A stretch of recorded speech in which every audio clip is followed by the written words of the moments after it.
Morning का जो class करवाए थे उसमें हम 20 क्वेश्चन तक करवा दिए थे। 21वां नंबर क्वेश्चन से लेकर के 40 नंबर क्वेश्चन तक हम आज देखेंगे, ठीक है। बाकी आप लोग माइनिंग प्लस हमारा जो यूट्यूब चैनल है उसको आप लोग सब्सक्राइब कर लीजिए और माइनिंग प्लस ऐप को भी आप लोग डाउनलोड कर लीजिए, ठीक है। तो चलिए फिर क्लास को हम लोग स्टार्ट करते हैं। क्वेश्चन नंबर 21 है, which of the following is required for vehicle transporting explosive in bulk. तो बल्क में एक्सप्लोसिव ट्रांसपोर्ट करने वाले व्हीकल के लिए निम्नलिखित में से क्या रिक्वायर्ड है, क्या हो सकता है। ऑप्शन है the vehicle must be lifted with air conditioning. Option number B है the vehicle must be equipped with fire extinguisher, vehicle must have GPS tracking और vehicle must have first aid kit.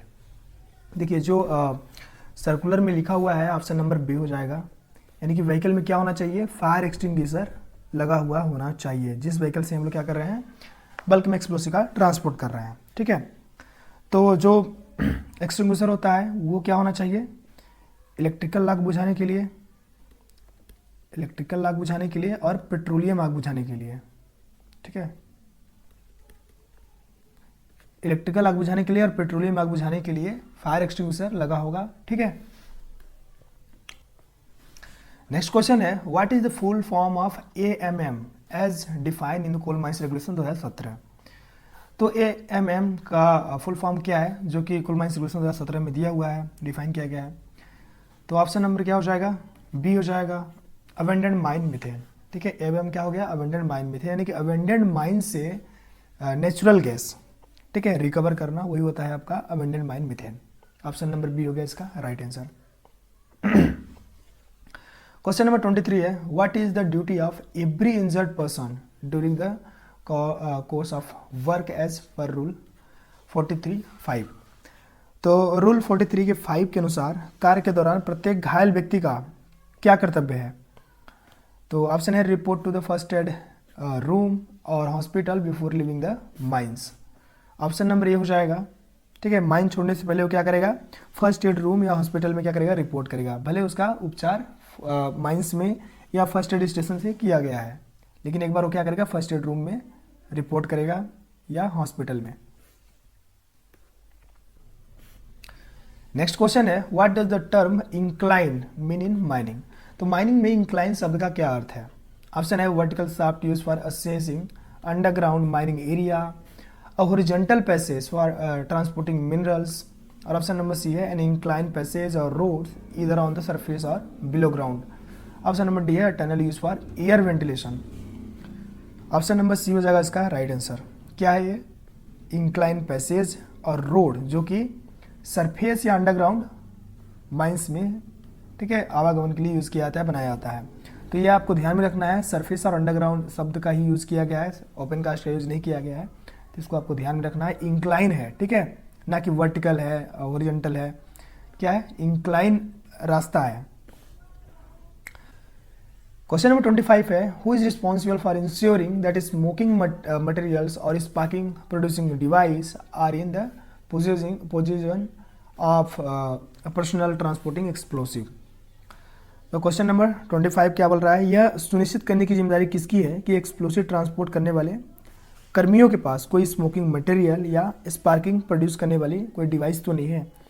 Option है vehicle driver, mine manager, a competent person authorise in this regard, और option number D है security guard. Option number C हो जाएगा, ठीक है, वो competent person जिसे इस रिगार्ड के लिए अपॉइंट किया गया है कि वो क्या करे, चेक करे, बल्क में एक्सप्लोसिव ट्रांसपोर्ट करने वाले सभी व्यक्तियों को जांच करके चेक करेगा कि कोई स्मोकिंग मटेरियल तो नहीं लिया है या स्पार्किंग प्रोड्यूस करने वाला कोई डिवाइस तो नहीं लिया है। नेक्स्ट क्वेश्चन है, who is responsible for approving the type of safety lamp and electric torch use in mines. तो माइंस में यूज होने वाले इलेक्ट्रिक टॉर्च और सेफ्टी लैम्प अप्रूव करने की रिस्पॉन्सिबिलिटी किसकी है, कि कौन से टाइप का सेफ्टी लैम्प यूज होगा, इलेक्ट्रिक टॉर्च यूज होगा। डिस्ट्रिक्ट मजिस्ट्रेट हो गया, और director general of mine safety यानी डीजीएमएस, चीफ इंस्पेक्टर, और ऑप्शन नंबर डी है माइन मैनेजर। क्या है ऑप्शन, ऑप्शन नंबर सी हो जाएगा इसका राइट आंसर, चीफ इंस्पेक्टर, ठीक है। अब बुक में इसी का जिक्र किया गया है चीफ इंस्पेक्टर, इसलिए हम लोग director general of mine safety नहीं मारेंगे। ऑप्शन नंबर सी हो गया इसका राइट आंसर। नेक्स्ट क्वेश्चन है, what is the responsibility of person in charge of first registration during etch working shift. तो क्वेश्चन नंबर 27 क्या बोल रहा है कि प्रत्येक शिफ्ट के दौरान फर्स्ट एड स्टेशन के चार्ज लेने वाला व्यक्ति की रिस्पॉन्सिबिलिटी क्या है। ऑप्शन है perform all shift check, be readily available throughout the shift, और ऑप्शन नंबर सी है कंडक्ट द ट्रेनिंग सेशन और सुपरवाइज ऑल माइनिंग ऑपरेशन। क्या करेगा वो? ऑप्शन नंबर बी हो जाएगा, be readily available throughout the shift, यानी कि पूरी शिफ्ट के दौरान वो तत्परता से उपलब्ध रहेगा, ना कि वो गायब हो जाए। ठीक है, यानी कि जो फर्स्ट एड स्टेशन का जो इंचार्ज रहेगा वो पूरी शिफ्ट में आसानी से उपलब्ध, मतलब मिल जाए ऐसी जगह पे उपलब्ध रहेगा। क्या बोलेंगे उसको? तत्परता से उपलब्ध रहे। नेक्स्ट क्वेश्चन है which of the following rock is formed by rapid cooling of lava at the surface. तो निम्नलिखित में से कौन सी चट्टान सतह पर लावा के तेजी से ठंडा होने से बनता है। ऑप्शन है ग्रेनाइट और ऑब्सीडियन और डायोराइट है और गैब्रो।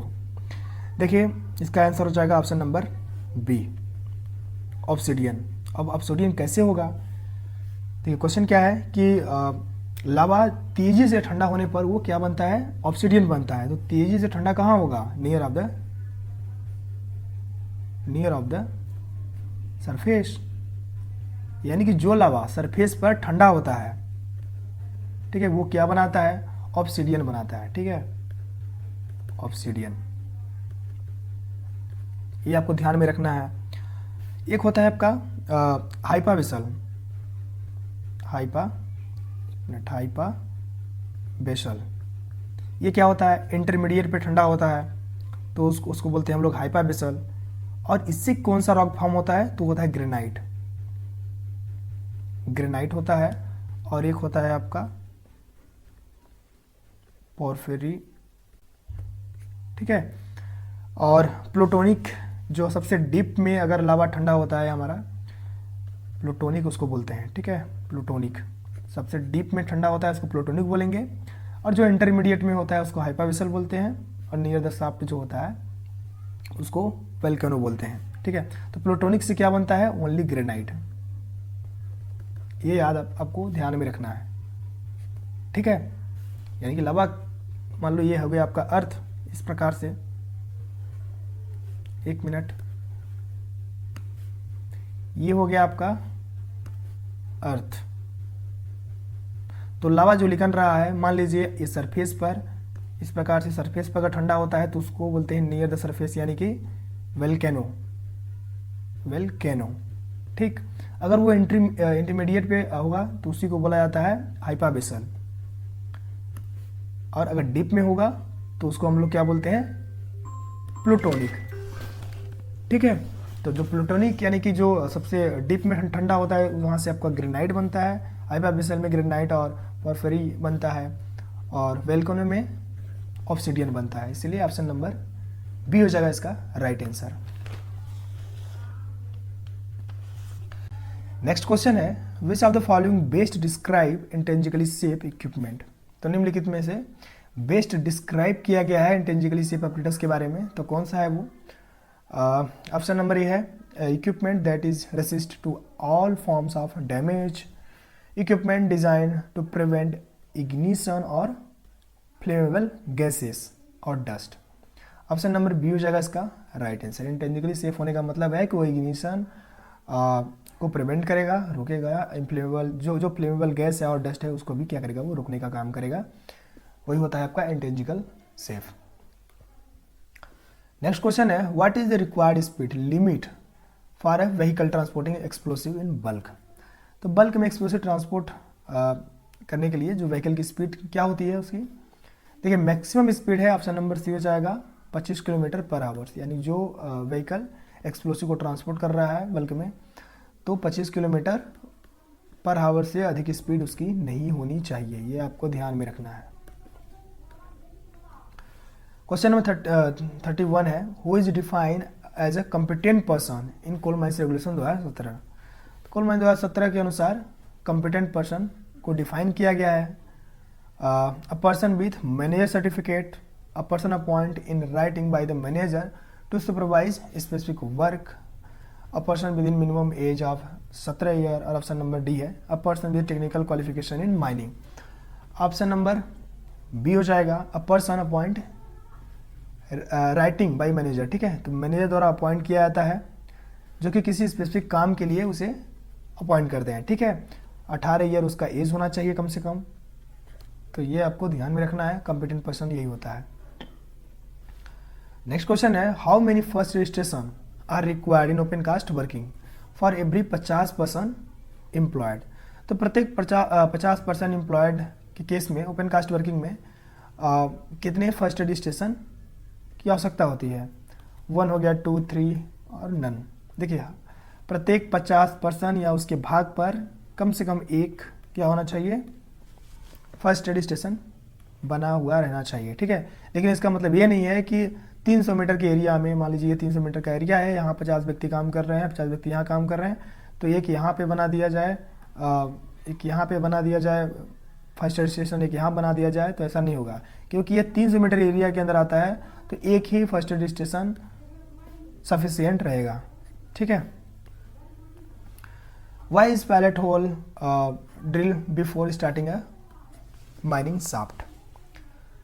तो माइनिंग शाफ्ट शुरू करने से पहले पायलट होल क्यों ड्रिल किया जाता है? भाई पायलट होल हम लोग क्यों करते हैं माइनिंग का, जो हम लोग शाफ्ट सिंकिंग करने से पहले? तो ऑप्शन है to confirm the shaft side, यानी कि शाफ्ट के साइड को कंफर्म करने के लिए, to estimate sinking time and cost, sinking time and cost को भी एस्टिमेट करने के लिए, to select water control method, भाई कई वाटर कंट्रोल मेथड भी होता है, उसको सेलेक्ट करने के लिए, और option number D all of the above. Option number D हो जाएगा ऑल ऑफ द अबव। ठीक है, पायलट होल किया जाता है ताकि पता चल जाए पानी की मात्रा क्या है, कितना कॉस्ट लगेगा, हार्ड है कि वहाँ की स्टार्टा क्या है, ये सब पता किया जाता है। तो ऑप्शन नंबर डी हो जाएगा इसका all of the above. Next question है what is an inset in the context of mine shaft. तो माइन शाफ्ट के कॉन्टेक्स्ट में इंसेट क्या है? अब blast hole use for blasting coal, जो कि कतई नहीं होगा। अ प्लेटफॉर्म और landing in a shaft between the top and bottom of the shaft, यानी कि शाफ्ट के टॉप एंड बॉटम के बीच में जो प्लेटफॉर्म होता है, लैंडिंग होता है, उसी को क्या बोलते हैं? इंसेट बोला जाता है। ठीक है, बाकी ये नहीं होगा passage landing to the surface sealed off area in the mine. Option number क्या हो जाएगा? बी हो जाएगा इसका राइट आंसर। नेक्स्ट क्वेश्चन है what must be done to a vehicle before transporting explosive in bulk. तो बल्क में explosive का ट्रांसपोर्टेशन करने से पहले व्हीकल को क्या किया जाना चाहिए? A vehicle must be washed, यानी कि उसको धुलाई किया जाना चाहिए। A vehicle must be earth with chain link. A vehicle must be fuelled, और the vehicle must be refuelled. देखिए जो बुक में लिखा हुआ है ऑप्शन नंबर बी हो जाएगा, तो क्या हो जाएगा? व्हीकल को, ठीक है, अर्थ किया जाता है विथ चैन लिंक, ठीक है, ताकि स्टैटिक करंट पैदा ना हो सके, ठीक है, इकट्ठा ना हो सके, इसलिए उसे अर्थ चैन लिंक से उसे अर्थ किया जाता है। ठीक है, देखिए हम यहाँ पे आपको डीप में नहीं समझाएंगे, खाली रिवीजन के पर्पज़ से क्लास बना हुआ है। बाकी अगर आपको डीप में पढ़ना है तो आपको गौरव सर अच्छे से पढ़ा देंगे। और माइनिंग प्लस में आप जाइए, माइनिंग प्लस ऐप को जो है उसको इंस्टॉल करिए, वहाँ पे आपको सारे कोर्स अवेलेबल मिल जाएंगे। माइनिंग सरदार का करना चाहते हैं तो माइनिंग सरदार के लिए, ओवरमैन के लिए, माइन गेट के लिए है, इंस्पेक्टर, तो आप लोग कोर्स को परचेज करिए और अपनी तैयारी को और भी इम्प्रूव करिए। नेक्स्ट क्वेश्चन है what is the minimum depth for a hole to be classified as deep hole drilling. तो मिनिमम डेप्थ फॉर, देखिए क्वेश्चन आप पढ़ लीजिए, इसका आंसर आप लोग कमेंट बॉक्स में कमेंट करके बताइए। ठीक है, क्वेश्चन क्या बोल रहा है और उसका आंसर इनमें से है कि नहीं है, या फिर कोई और आंसर है तो वो भी आप लोग लिख करके कमेंट बॉक्स में बताइए। ठीक, नेक्स्ट क्वेश्चन है where must first aid equipment be provide on the surface of a mine. तो माइन सरफेस पे फर्स्ट एड इक्विपमेंट कहाँ उपलब्ध कराए जाने चाहिए? कहाँ उपलब्ध कराएंगे भाई? Only in workshop at every location where 50 और more person are employed near dining facilities, और ऑप्शन नंबर डी है एडमिनिस्ट्रेटिव ऑफिस। तो क्या हो जाएगा? ऑप्शन नंबर बी हो जाएगा एवरी लोकेशन वेयर 50 और उससे अधिक व्यक्ति क्या है? एम्प्लॉयड है वहाँ पे फर्स्ट एड इक्विपमेंट क्या किया जाएगा, प्रोवाइड कराया जाएगा। Which sedimentary rock is formed from plant remain, तो कौन सी सेडिमेंट्री रॉक पौधे के अवशेषों से बनती है। ऑप्शन है लाइमस्टोन, कोल और कॉन्ग्लोमेरेट और सैंडस्टोन। ऑप्शन नंबर बी हो जाएगा, आप सभी लोग को पता होगा। कोल क्या है, एक सेडिमेंट्री रॉक है जो कि किससे फॉर्म होता है, पौधों के अवशेषों से। ठीक है, नेक्स्ट क्वेश्चन है what does the term machinery including coal mining, तो कोल माइनिंग में मशीनरी शब्द का क्या अर्थ है, मतलब उसमें क्या शामिल है। ऑप्शन है ओनली एक्सकवेशन मशीन, यानी कि जो एक्सकवेट करती है, एक्सकवेशन करती है वो machine. Any operators use for developing, storing, transmitting energy for mining operation, only equipment for use for drilling और only tools use for cutting कोल।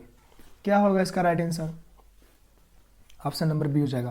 भाई कोई भी मशीन जो माइन ऑपरेशन में यूज़ किया जा रहा है, चाहे वो डेवलपिंग को लेकर के है, स्टोरिंग को लेकर के है, ट्रांसमिटिंग एनर्जी को लेकर के है, वो क्या कहलाएगा, मशीन के डिफिनेशन में आएगा। ठीक है, नेक्स्ट क्वेश्चन है how often must the vehicle use for transporting explosive in bulk be inspected, यानी कि बल्क में एक्सप्लोसिव का ट्रांसपोर्ट के लिए प्रयुक्त जो व्हीकल है उसका कितनी बार इंस्पेक्शन किया जाना चाहिए। Once a week, once a month और वंस एवरी 24 आवर्स। और ऑप्शन नंबर डी है every 48 hours. Option number C हो जाएगा एवरी 24 आवर्स, यानी कि प्रत्येक 24 घंटे में कम से कम एक बार जो व्हीकल का यूज़ किया जा रहा है उसका इंस्पेक्शन किया जाएगा। ठीक है,